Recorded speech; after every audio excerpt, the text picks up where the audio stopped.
Hey guys, welcome back to our videos on Unit 5, Section 1. This time we're going to talk about words called exothermic and endothermic for their reactions. You'll need your notes, and we're going to be labeling Table I, so make sure you take that out as well. We're going to look at how Table I is organized, the definitions of endothermic, definition of exothermic, what heat of reaction is, how it all deals with phase changes, and then talk about a sample problem for energy per mole. So here is Table I. So it's called heat of reaction, and it's at 101.3 kPa, which is pressure, and 298 K for Kelvin, or temperature.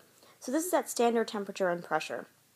So what's happening here is that you have different equations in here. So, for example, in these first one, we have an organic molecule and oxygen producing CO2 and water. Hopefully you should remember that those are all going to be combustion reactions. So right now, where you have all those combustion reactions, go ahead and draw a line. And let's label those. Okay. Then, for the next few, going down, for most of these actually, we'll talk about different types of reactions here. So we're going from 2 reactants into each of these, and all ending with one product, excuse me. So these are synthesis reactions.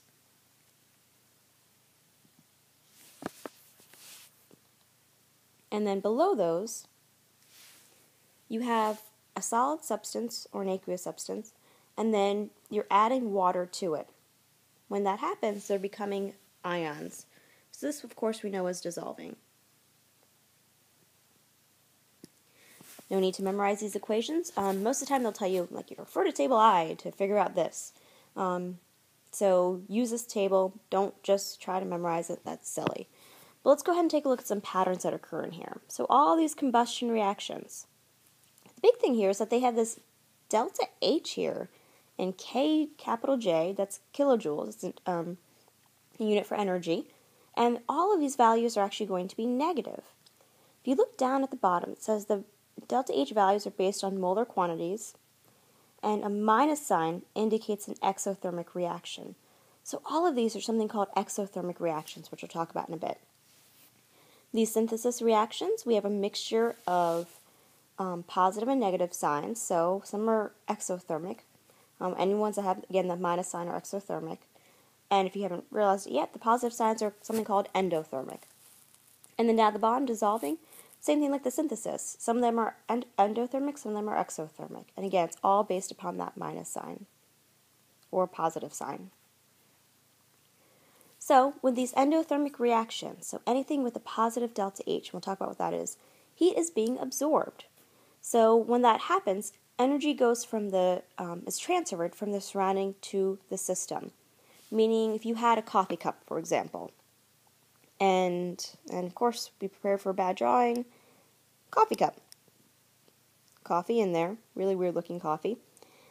Pretty much what's happening is that if this is cool and you're sitting it or putting it in room temperature, a warm room, the heat is traveling from the room to the coffee cup. That means that coffee is taking in or absorbing energy from the surroundings. To us, it feels cool. So the reason for that is because if we have a cup of coffee, or even ice water, think ice water right now actually. Put those ice cubes in there. They're floating, so they'll be on the top. And if you put your hand around it, I'm not going to bother draw a hand because I know I can't. You know that it feels cool because the heat from our hand is actually going into that cool ice.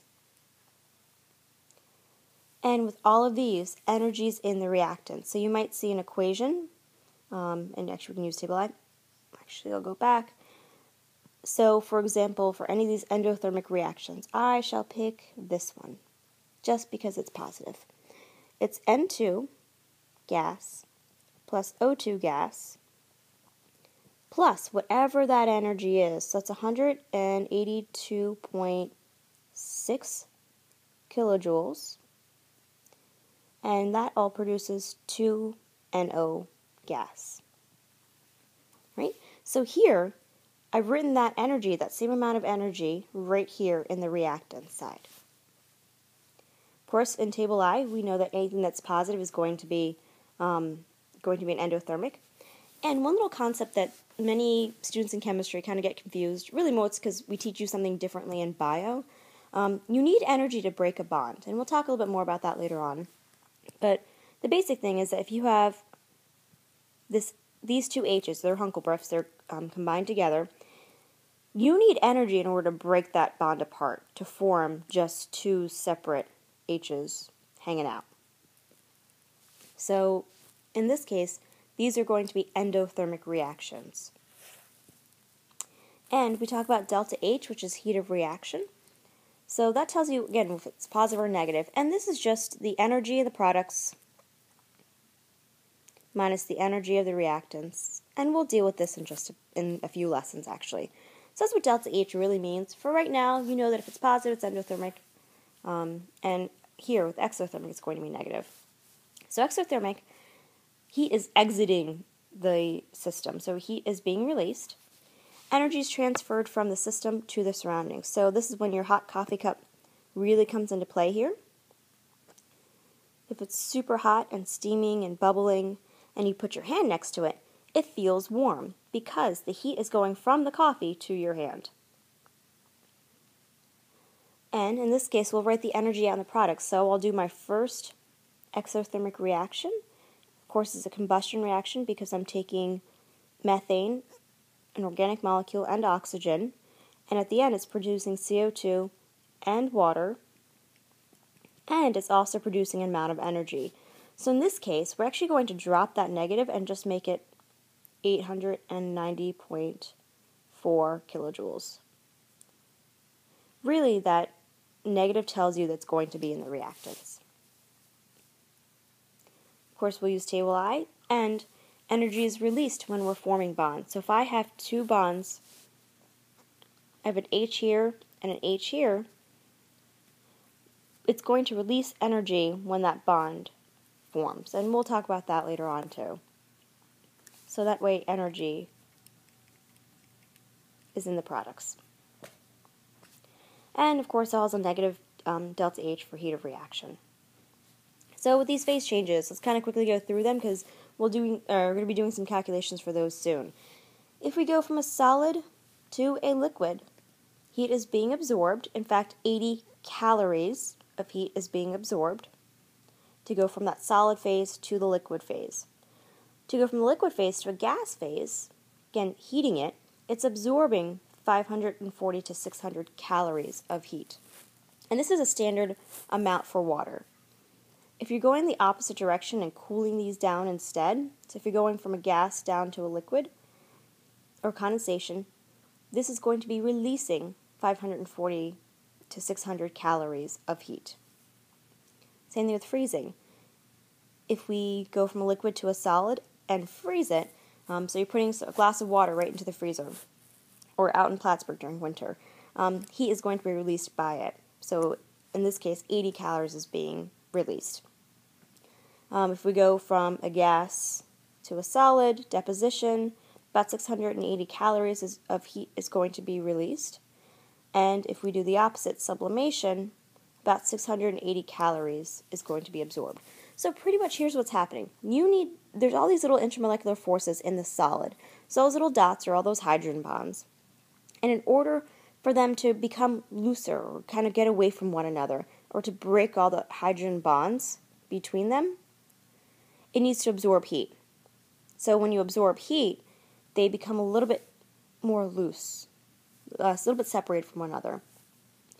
And then when you're going from a liquid to a gas, again, these particles are pretty close to one another, but if you add heat to them, you're actually going to be increasing their average kinetic energy. Remember, temperature and heat aren't the same thing, and we'll go into that in just a bit. But here, you need to add heat in order to absorb, or you need to absorb heat in order to increase those particle movement. And the opposite goes in the other direction. All right? So, some quick questions. According to Table I, which equation represents a change resulting in the greatest quantity of energy released? So, look at that word, energy released. Do we want a positive or a negative delta H? In this case, we want a negative delta H. So what you do is look up each of these. So A is 2S plus 3H2 plus or produces C2H6. So we know this is not a combustion reaction, so we can kind of narrow our focus down into this section right here. That way it helps you're not going to be scanning through each of these. And you're going to look for 2C plus 3 H2s, producing C2H6. So here, found it right there. All right. In this case, this is negative 84.0 kilojoules per mole. Over at B, we have 2C plus 2H produces C2H4, and that's this one right here. So that's actually a positive 52.4. That's endothermic. We don't want that. Let's take a look at C. Here we have N2 plus 3H2 produces 2NH3. Again, that's a synthesis reaction. So if we scan all the synthesis reactions, we'll find it right there.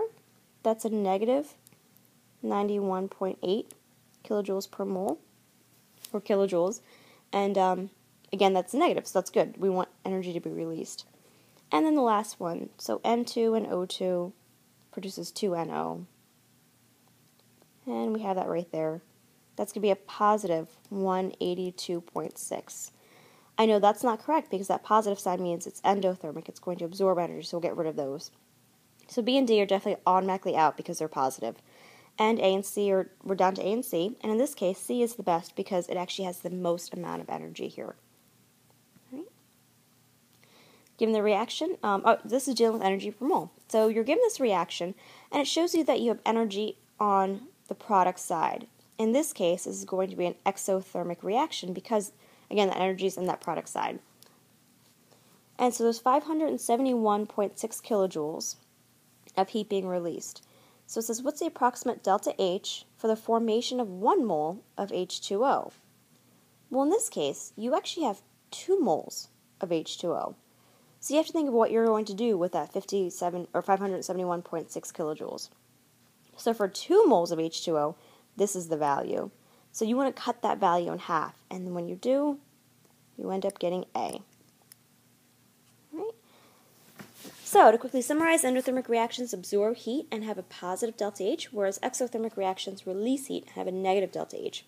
Use that table I, and don't forget to look at, if they ask you energy per mole and they're giving you a chemical equation, don't forget to look at how many moles or what the coefficient is of the substance that they're asking you about. You might have to cut the energy in half or keep it the same or double it, whatever you need to do. All right, have a great day, guys.